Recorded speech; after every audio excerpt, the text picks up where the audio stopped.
Is it time? I think so.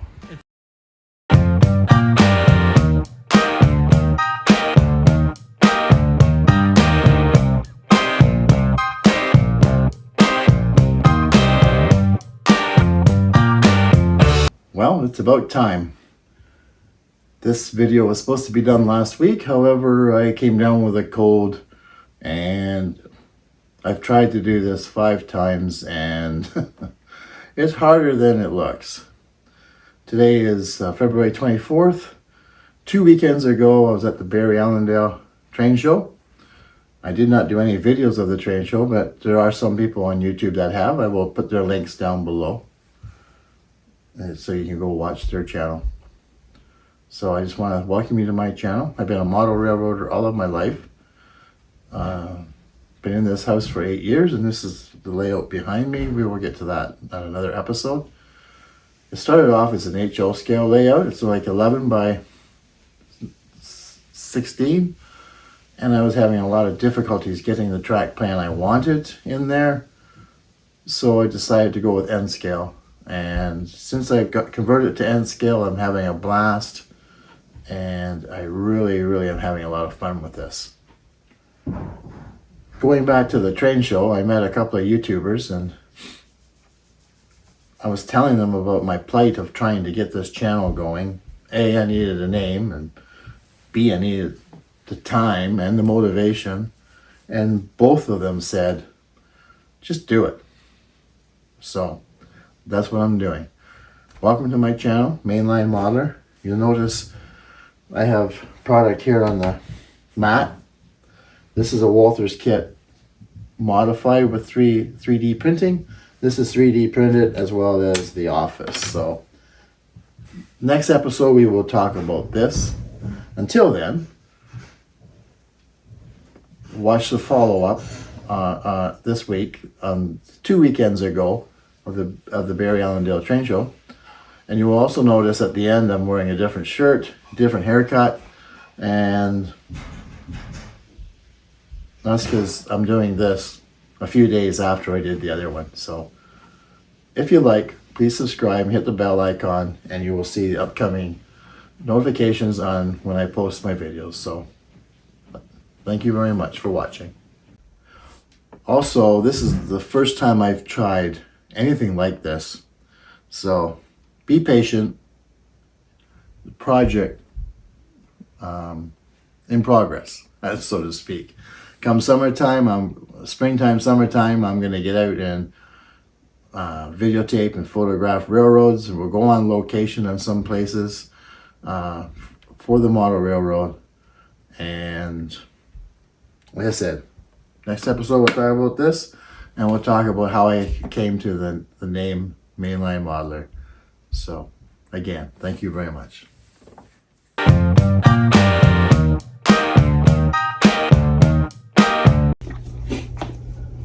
Well, hello everybody. Welcome to my workbench. Let me get this out of the way. Setting up the camera, I knocked this down, so I'll just clean this up a little bit.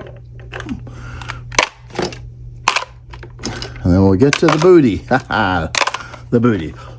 Okay, I have a bit of a cough, so I'll try to edit those out. I'm a bit of a cylindrical hopper nut. I love cylindrical hoppers, and I'm also blind as a bat, so I gotta get my glasses. If I can find cylindrical hoppers or grain hoppers at a good price, I can't pass them up. So the first one we're going to show you is this Government of Canada. It looks good. It's only got 1 catwalk, 6 roof hatches, 1, 2, 3, 4, 5, 6, 7, 8 bottom hatches. 1, 2, 3, 4, 5, 6, 7, 8, 9, 10-digit CPWX number. I don't really think that's prototypical. So this is going to be a redo. So I've already 3D printed new catwalks. On this channel we will delve into 3D printing. Like I see 4 here. I got 2 cars. I bought 2 cars. I paid like $5 each. So I'm gonna rip these roof walks off, put these ones on. Okay, so You're gonna replace the trucks. Maybe body mount couplers. I want you to let me know what you guys think of body mount couplers on N scale. Okay, so that's that. I got an Intermountain, got a good deal on the Intermountain. It says 35, only paid 20.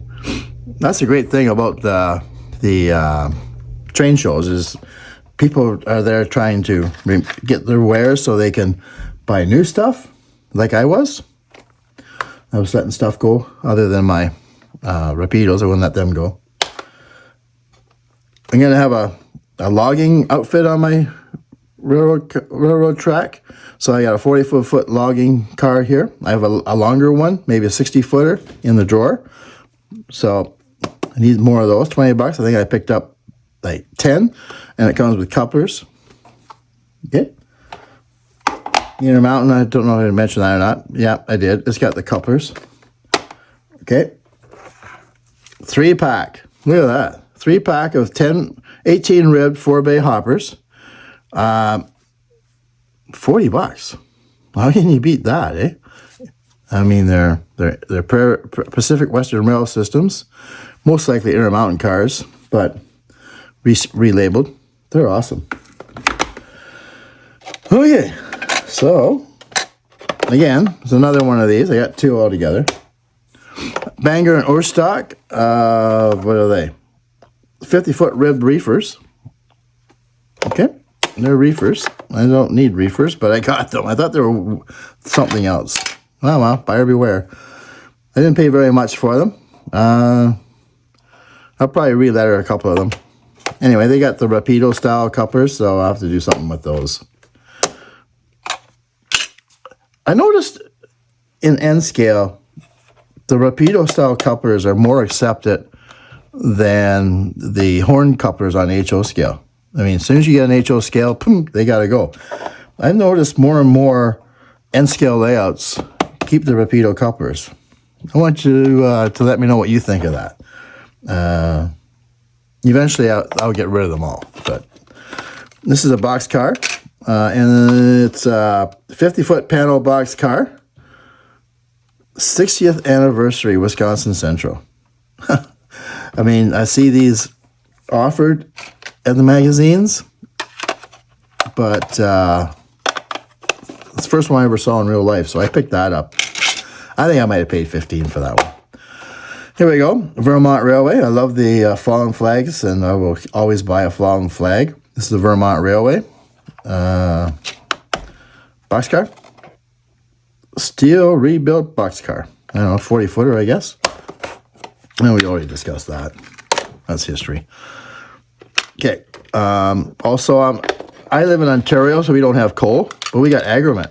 So I'm going to have an agrement pit, so I need to service it. So these 70-ton ore cars, I've already got a pile of them in different road names, but I got 2 of these. I paid like $5. Okay, the Mandarin Orange Express. Seen this in magazines. There's a book on colorful boxcars. It's on it, of course. And I've seen this one actually in real life, and I've never forgot it. It's got the couplers, truck mounted. So I picked that up, and I'm not sure what I paid for that, but I probably paid full price for it because it's something I want. There's a difference between something you want and something you need, and something that just catches your eye. So that's that. Okay. What else do we got here? Okay. I just bought a Rapido center cupola this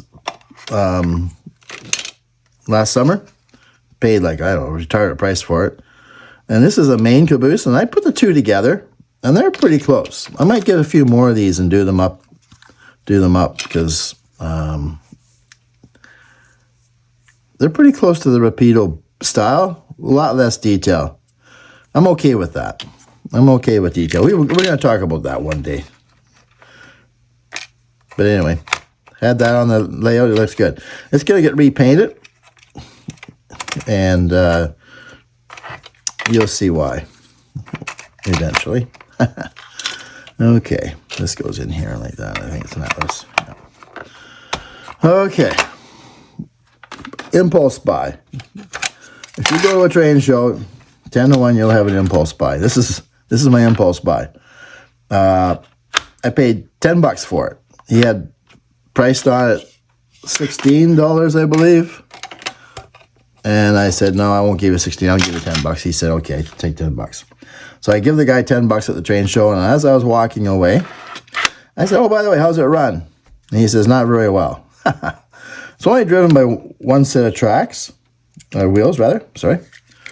And it's a Mahano, made in Yugoslavia. And like I say, it's only got power. I put it on the track, and actually it ran quite well. A little noisy, so we'll have a look at that one day and see if we can make it a little quieter. Don't know if it's worth any more than that. But it's got a power, part of my Super Continental. And here we are with one of the buys I thought of the show. I just had to have this. I had a custom painted Walthers in CN, gray and white, black, sorry, gray and black. And I traded it for something else I'll show you in a minute. And this one here, I had to buy to replace it. Now, it's not a Rapido. It is Centroia Car Shops, which I haven't had too much exposure to. But it's beautiful. It runs on the track perfect. Again, truck-mounted couplers. No worry about that, but it's got, right? Maybe we call those vegetables, I don't know. And it's the first purchase I'm going to have, Columbia. Actually, I think the one I sold was Columbia. Isn't that interesting? So anyway, yeah. So that replaced my HO. Crap. I hate, as much as I like these, I have a tendency in not putting them in the same way every time. All right, there we go. Now, I don't have any instructions on this, but I do have the metal wand, right, for the magnet. So if you could maybe show me how that works, I would be very appreciative. All right. Now, that was $60, originally $79, and that's probably a few years old, and I didn't pay $60. What I did was I got this and several other cars thrown in with this, and then I paid like, I don't know, $80. Anyway, it worked out well. All right. Then we got the big baby. So many years ago in Chapleau, Northern Ontario, I went to see a friend who was an engineer on the VIA. And at that time, there was a work slowdown by CP. So the yard at Chapleau was just filled with these SD90s.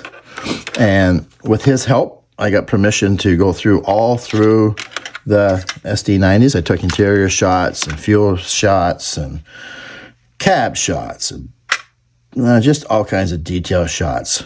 These are my favorite technically modern locomotive. You still see the odd one on the rails.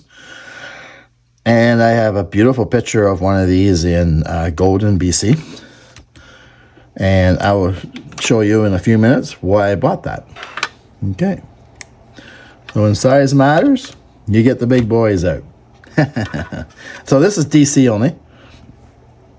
Excuse me. It has headlights, ditch lights, interior lights, backlights. But it's all DC. So it will become DCC, and it's supposed to be DCC ready. It's a cattle. Runs great. I had it in the layout. Runs perfect. However, I'm not sure about sound. I like to put sound in it. You let me know how to do that. I don't know how to do that. So that wraps up my train show. I just want to say, if you can go to a train show, they're awesome to get stuff that you may not see normally at a hobby shop. So, not to mention the other layouts that are there and stuff to go see. Meet people. Talk about that in a few minutes on a wrap up. Okay.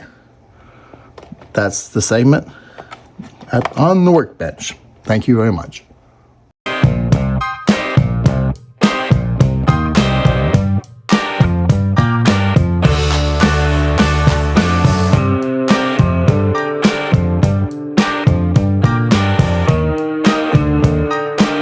Okay, when size matters. I lived in this house for going on 8 years. I've had a layout down here for probably close to 6 of those 8 years. And I tried to fit an HO scale layout in a space about 11 by 16. And I want continuous running without a duck under or a lift bridge. Been there, tried all of that. And I was getting very frustrated. So not a whole lot was getting done. So one day I decided I need to rethink whether I'm even going to stay in the hobby. I decided N scale was the way to go. And to tell you the honest to goodness truth, I'm having a blast. Okay, so let's increase the light here a little bit. There you go. This is my workbench. I know it's a mess. I know yours is a lot neater than this, but anyway. So this is my prize, one of my prize locomotives in HO. Of course, I'm not going to take it out of the box. Everybody knows what it is. It's an SD90 Mac. Yeah, made by Cato. And it's a beautiful running locomotive. I tried selling it. Had people bow down to it. All the roof walks and everything are in the back. It's DC. It's DC. I never just CC'd it. Although I do have a DCC system, but I never just CC'd that one. And this is the replacement. So that's 9138. And this is 9136. And you'll see the difference. Like, holy smokes. There you go. There's the difference of the locomotives and the size difference. And I'm telling you right now, this N scale is just as quality as the HO. And if you're struggling with your HO layout, getting what you need on the layout for trackage design, look at N. Because I think N is growing. I think N's becoming very popular. And I think more and more products are coming out, and with the advent of 3D printing, and I'll go through that with you one episode, that N is very favorable. I really encourage you, especially if you want to have like 30 car trains and you only got a very small layout. That's it. So that's when size matters. Thank you.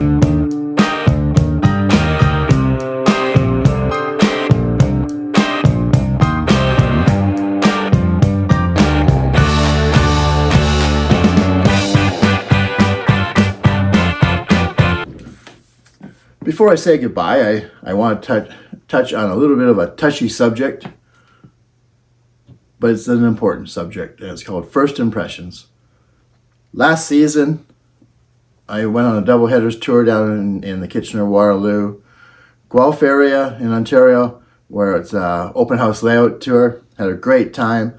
I met a couple of YouTubers, fellow YouTubers I can say now, who were extremely kind, extremely knowledgeable, and a lot of fun to talk to. I want to thank those fellas last year because you encouraged me to develop this channel. This past weekend in Barrie at the Allendale train show, I met another couple of YouTubers, Arnd and Reynard, and they encouraged me to come through with the YouTube channel. In fact, I told them I was struggling with the name and I was struggling with music and video techniques and stuff I'm okay with, but it was just the time to put into it as well. And you know what they said? Just do it. So I set up a new channel, I set up a new name. We'll go through that next episode. And I want to thank those YouTubers for encouraging me to do this. But on a sad note, at the Barrie Allendale train show, I was talking to a couple of businesses, let's say, who have an online presence. And that first impression wasn't very good. So when you're on YouTube or you have a presence where a lot of people watch TikTok, X, Instagram, and people recognize you, you need to come across with a good impression most of the time. And for those two stores and businesses and manufacturers, will it stop me from buying from them? Of course not. I'll still buy from them, but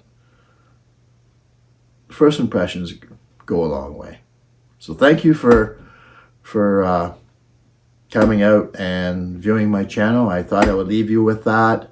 And if you like what you see or you want to see this channel progress, again, hit the bell and the subscribe button and you'll get all the updates.